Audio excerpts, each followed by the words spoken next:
bisa panas? Aduh, panas banget.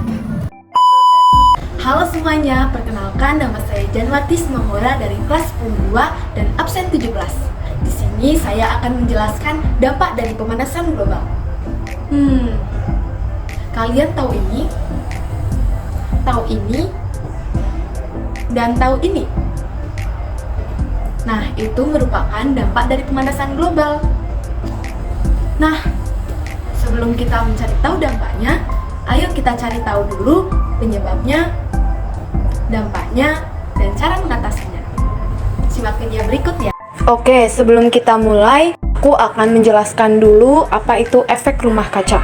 Teman-teman mungkin sering mendengar istilah rumah kaca. Tahukah teman-teman apa yang dimaksud dengan rumah kaca? Rumah kaca merupakan rumah yang terbuat dari bahan kaca transparan yang digunakan untuk membudidayakan tanaman tertentu. Rumah kaca dirancang untuk menahan panas matahari agar tidak mudah keluar dari rumah, sehingga suhu di dalam rumah kaca tersebut relatif tetap hangat.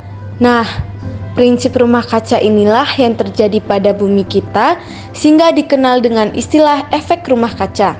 Jadi, efek rumah kaca dapat diartikan sebagai proses pemanasan permukaan bumi yang disebabkan oleh terperangkapnya radiasi matahari oleh gas-gas tertentu di atmosfer bumi. Proses terjadinya efek rumah kaca yaitu pertama, seperti yang kita ketahui, atmosfer bumi terdiri dari berbagai macam gas. Sebagian radiasi matahari yang mengenai ke atmosfer bumi dipantulkan kembali ke ruang angkasa, sebagian diserap oleh gas-gas di atmosfer, dan sebagian lainnya diteruskan sampai ke permukaan bumi. Selanjutnya, radiasi matahari yang sampai ke permukaan bumi dipantulkan kembali ke atmosfer dan sebagian diserap oleh bumi. Akibatnya, bumi memanas dan memancarkan radiasi gelombang inframerah. Radiasi gelombang inframerah yang dipancarkan dari permukaan bumi sebagian diserap oleh gas-gas rumah kaca. Akibatnya, gas rumah kaca memanas dan memancarkan kembali radiasi gelombang inframerah ke segala arah termasuk ke permukaan bumi. Keberadaan gas rumah kaca di atmosfer inilah yang memerangkap radiasi inframerah di antara permukaan bumi dan atmosfer sehingga terjadi kenaikan suhu. Nah, teman-teman, efek rumah kaca yang berlangsung terus-menerus dan tidak terkendali akan menimbulkan pemanasan global.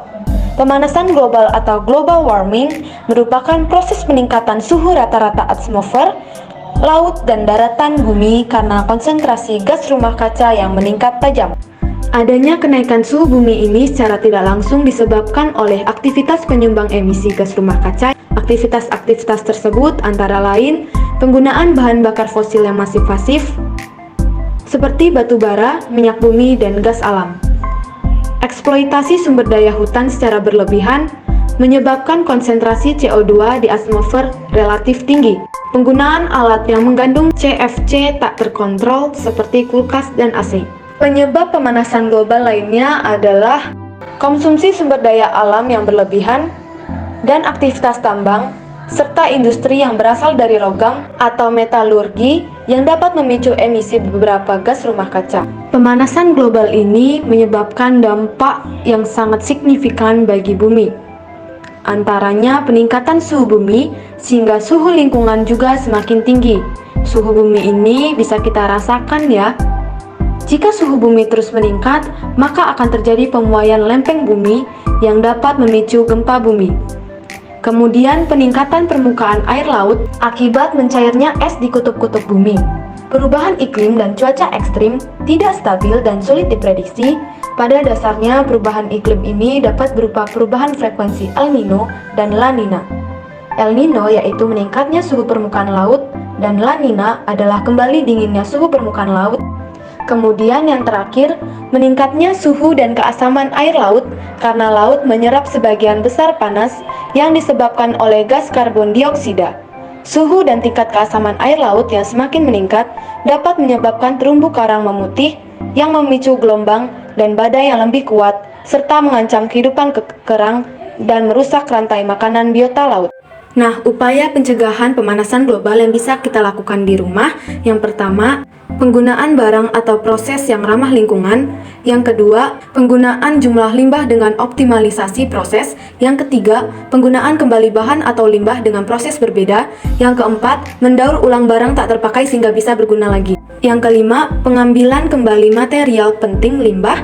Nah, yang keenam ini merupakan upaya pencegahan yang biasa dilakukan oleh industri-industri ya. Oke, dari video yang aku jelasin tadi, apa yang kalian dapat? Tulis di kolom komentar ya. Dah.